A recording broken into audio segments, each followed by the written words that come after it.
పిచ్చోళ్ళందరూ ఓ దగ్గర చేరారు, అందులో నేను పిచ్చోడిని. ఈ మాట ఎందుకన్నానో మీకు ఈ వీడియో లాస్ట్ వరకు చూస్తే మీకు అర్థమైపోతుంది. సో మార్నింగ్ ర్యాపిడో బుక్ చేసుకుని డైరెక్ట్ పార్క్ వెళ్ళిపోయాను కొండాపూర్లో. సో టికెట్ 50 రూపీస్ అట. పే చేసి వెళ్ళిపోయాను. ఒక్కసారి ఇది ఏ పార్క్ మీకు తెలిస్తే కింద కామెంట్ చేయండి. సో లోన్కి వెళ్ళగానే అందరూ కూడా స్టార్ట్అప్ కోసం మాట్లాడుకుంటున్నారు. సో నేను వెళ్ళింది కూడా దానికోసమని.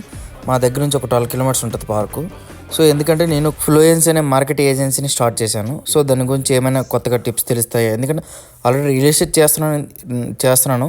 సో రియల్ ఎస్టేట్ గురువులు అయితే నా దగ్గర ఉన్నారు, బట్ వేరే స్టార్ట్అప్ చేసినప్పుడు దాని గురించి తెలుసుకోవాలి కదా. అలా అనేసి డైరెక్ట్ నేను అక్కడికి వెళ్ళి చూశాను. అందరూ కొత్త స్టార్ట్అప్సే. సో ఏ స్టార్ట్అప్ చేసినా, ఏ బిజినెస్ చేసినా మార్కెటింగ్ అనేది చాలా ఇంపార్టెంట్. సో అందుకే ఇన్ఫ్లుయెన్సర్స్ మార్కెట్ అనేది మనం చేద్దామని రెడీ అయ్యాను. సో అందుకే పిచ్చులు అన్నాను. సో కొత్తగా మనం ఏదైనా చేద్దామంటే బయట నుంచి అంటారు కదా, వీడి పిచ్చోడ్రా అంటారని. ఆ పిచ్చులకి తెలుస్తుంది నెక్స్ట్ ప్రపంచం ఎలా ఉంటుందని. 100% షూర్ చేస్తున్నా, ఇన్ఫ్లుయెన్సర్స్ అందరి లైఫ్లు మారబోతున్నాయి. సో ఈ ఛానల్ సబ్స్క్రైబ్ చేసుకొని నన్ను ఫాలో అవ్వండి.